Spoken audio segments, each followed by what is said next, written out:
Mbalula released this year's Easter Road death toll. It showed a huge drop in traffic accidents and deaths attributed to the nationwide lockdown. But just minutes after that briefing, traffic authorities at the Grasmere Toll Plaza near Johannesburg stopped a taxi. The driver has been apprehended for not having a license, not having a permit, and not having a PDP authorizing him to transport passengers. Let's get the very latest now and bring in Mahlako Komane. She joins us now live from the scene. Mahlako, a very good morning to you. Tell us about this arrest. I understand there was some drama before that.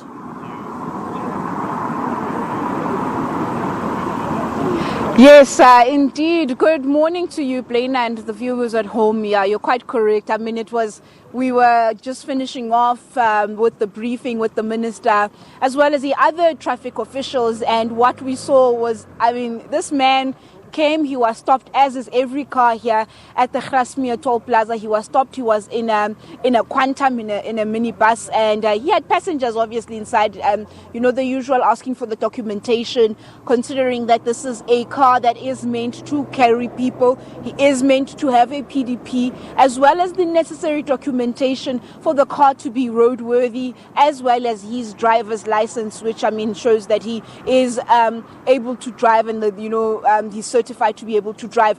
He then was stopped. He came out, to present what we thought were documentation to traffic officials. It was then that he just started running.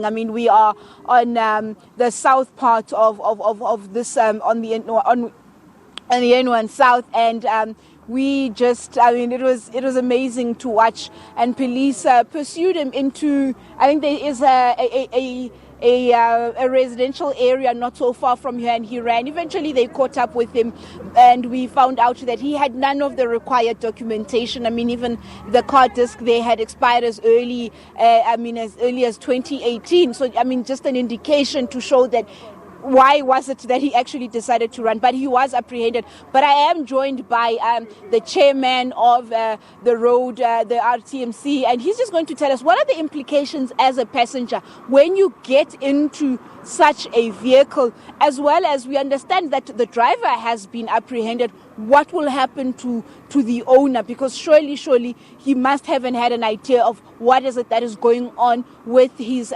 vehicle. Mr. Majavi, thank you so much. Can you just please tell us, the scenes that played themselves out here today, what does this mean? I'm a passenger. I get into such a taxi. Should anything happen, God forbid, we have an accident, what would that mean? What is the importance of making sure that the vehicles that you travel in as a passenger are roadworthy?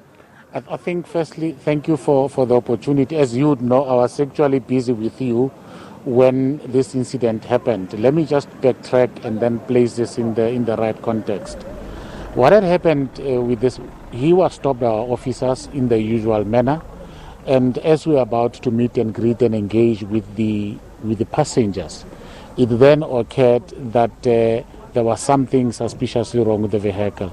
As soon as the car came to a halt, the driver just bolted and started making a run for it.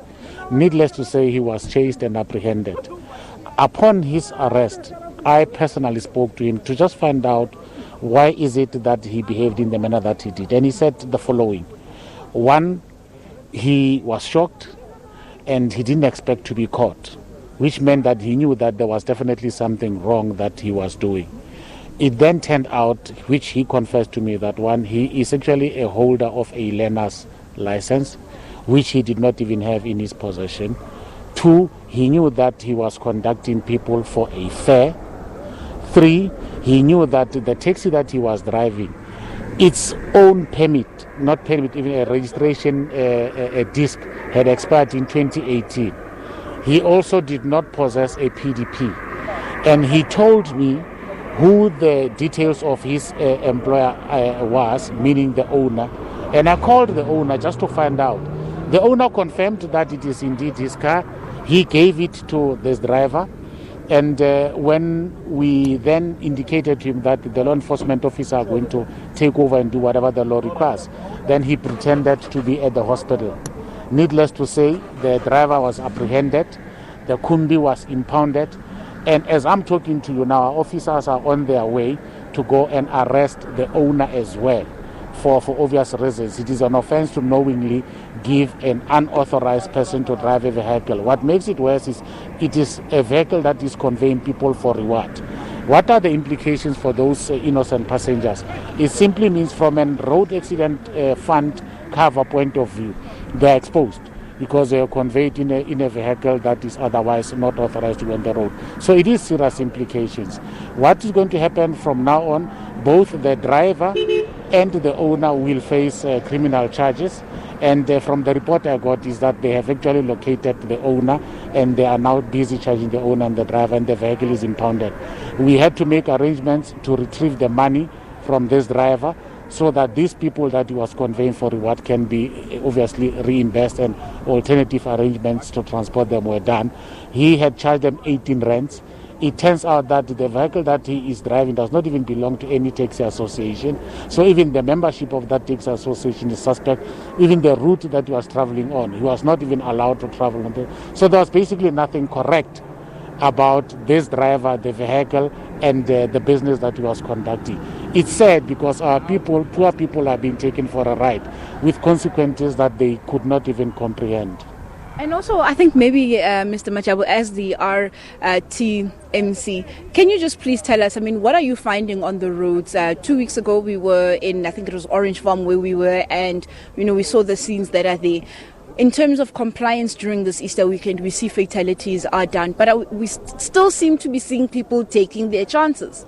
It is true, there is just downright disregard for the law, because the reason why I, as a non-commissioned officer, also come to is to engage with motorists and to understand the mentality or what it is that is driving them to behave in this manner, so that we can learn lessons and appreciate, so that when you advise the national bodies that are tasked with the regulations, we do so from an informed point of view. All of them know the existence of the regulations. They know what they're supposed to do. This particular driver, for example, knew the operating times. He even knew the maximum number of food that is allowed to convey. He conveyed 8 when we are supposed to have 7. So everybody knows the regulations. So it is just downright disregard for the law, but we don't want to generalize. In fairness to the majority of the citizenry, the response has been a compliant and a positive one. It's only a very tiny majority, but the impact of that majority tends to reverse all the gains that all of us have made. As at 2 minutes ago, we had now, through our officers, effected 21 arrests, including a truck that belongs to a very well-known company, whose driver had also overloaded the front deck. The very truck was also overloaded in terms of exceeding the weight capacity. So it's just downright disrespect for the law. Thank you so much, Mr. Machavu. And as we heard there, Blaine, Mr. Zola Machavu, the chairman for the Road Traffic Management Corporation, and just telling us that they are still finding, incidences of disregard for the law, but the majority of South Africans cooperating with these lockdown regulations, as well as I think also the indications also showing in the Easter statistics. But I also think also importantly also just saying that if you find yourself in a vehicle that is unroadworthy, public transport, you are exposing yourself in terms of, claiming from organizations like the Road Accident Fund, that it's quite important, I think, also for organizations to ensure that the people are transported in vehicles that are not only roadworthy but are licensed, are driven by licensed individuals, that all documentations are in place. And it's back to you in studio. All right, thank you very much indeed for that report, Mahlako Komane, there live for us at the Grasmere Toll Plaza.